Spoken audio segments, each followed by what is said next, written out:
I do want to talk about Ghostbusters. Nobody else here has seen Ghostbusters Afterlife, but me. I definitely want to go see that. And that is a bummer. Like I loved this movie, and I want to talk Ghostbusters Afterlife, even though nobody's seen it because I'm selfish. And it was, well, I offered to watch a review. Hey, we can watch it this week, okay? Okay, let's watch it this week, and then we can review it. And also, I did go with you to see it, but I fell asleep. Chris was there, and he fell asleep. But don't let him. And it wasn't because it was boring. I fell asleep during the previews because I ate too much. Yes. Oh, food coma. So this was one of those things. Like I complain a lot. Like one of the things I complain about is Hollywood and their treatment of fans. I am not a fan of the way that Hollywood strip mines these properties for financial purposes. Well, kind of, they create soulless. Very, very in it, they're empty. A lot of these Ghostbusters 2016 was empty. The Star Wars remakes were soulless. We're soulless. The best remakes. Okay. The Force Awakens was a remake of New Hope. Oh, okay. If you watch the Lion King live action or the photoreels, it's creepy. Yeah. It's creepy. It doesn't actually work, and I think that's a huge problem with Hollywood. They did that with Lady and Tramp also. Did they? Didn't like it. I didn't see it. I didn't even dare touch it. I was like, no. But I don't know. I'm really excited for this movie because I did hear a lot of good reviews, but I do know a lot of people are like, maybe we shouldn't touch any more of the classics. Hollywood will never do that. Hollywood will, as long as it is easier to take property they own and remake it with nothing more than just a modern take on it, they're going to keep doing that because it's financially expedient for them, meaning they don't have to dump the money into the advertising that they normally would. So basically the idea is that we're also going to talk about a movie called Red Notice, which we watched, and she was not a fan of it. I was less annoyed by it than she was, but this is the tale of two things, right? So both of them cost quite a bit of money to make. This one less so. I think $75 million only to make Ghostbusters Afterlife, which is very, very minimal when you really think about it for these for a big budget property with that much CGI, especially in it, right? And they did a good amount of there's some good practical effects in there, and it's done really well. And the reason that I want to talk about this part is because they are gonna look to make it another movie. They want to do Ghost Core, which I'm not a huge fan. I thought this was so good that they don't need to make more. Well, you know how Hollywood is. They'll never leave it alone, right? They're never going to leave these properties alone. If it's like a big seller, then they're going to milk it until people are tired of it.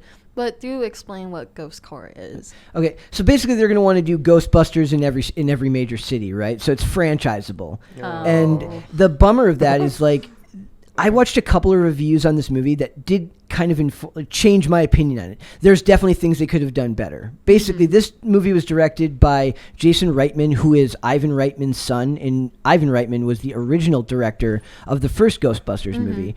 And some of the reviews that I saw, because I was so taken by this movie, I was so taken by how good the lead actress was. I made the joke when we left the theater, I said they're going to have to buy a back brace for McKenna Grace to cover the fact that she carried this movie on her little shoulders all by herself. They relied very heavily on nostalgia, but mostly it worked. There was a lot of it in the third act that I wasn't as huge of a fan of, but in general, this felt a little bit Stranger Things, a little bit Ghostbusters, a little bit like a Steven Spielberg movie. Right. Well, not because they had the cast member from Stranger Things, right? I was about to say that too. Likely that's when they hired him, they're like, we're got to get the Stranger Things kid. Yeah, I mean, it made sense because when I was looking at the trailer for it reminded me of Stranger Things. Yeah. That whole 80s style, friends going on an adventure, something like that. Yeah. And the problem is, I don't think you can really catch the magic that the original Ghostbusters caught. It shouldn't have worked as well as it did. It was never meant to be a franchise. There never should have been a Ghostbusters 2 or a Ghostbusters video game. The first Ghostbusters movie was a combination of the time it was produced, the star power and unique comedy sensibilities of Bill Murray, Dan Aykroyd, Harold Ramis, and I wouldn't even really consider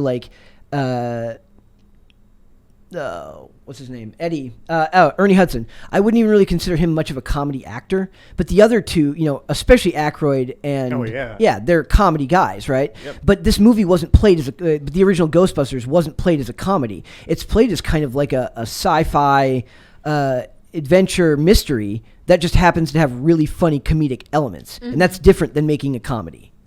Right? I would So agree. this movie is not necessarily a sci-fi comedy. It's kind of a coming of age story. It's a family tale, which is a lot of what Jason Reitman does.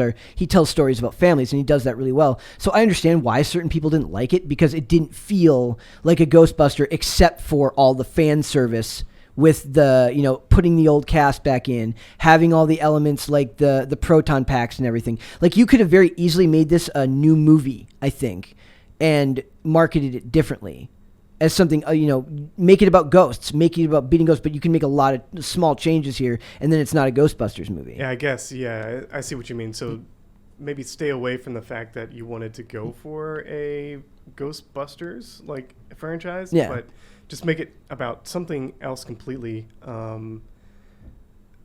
Not necessarily change the story, I guess. Yeah. Because Stranger, like I said, it feels like Stranger Things, but it's not Stranger Things. Yeah. Right. So, but for me, the goodwill on this movie is all the fan service for the people that love these franchises. The issue I have is that Hollywood makes the movies and they don't feel like they respect the people that kept these properties alive for as long as they've been around. Yeah. Ghostbusters came out 40 years ago, almost 40 years ago.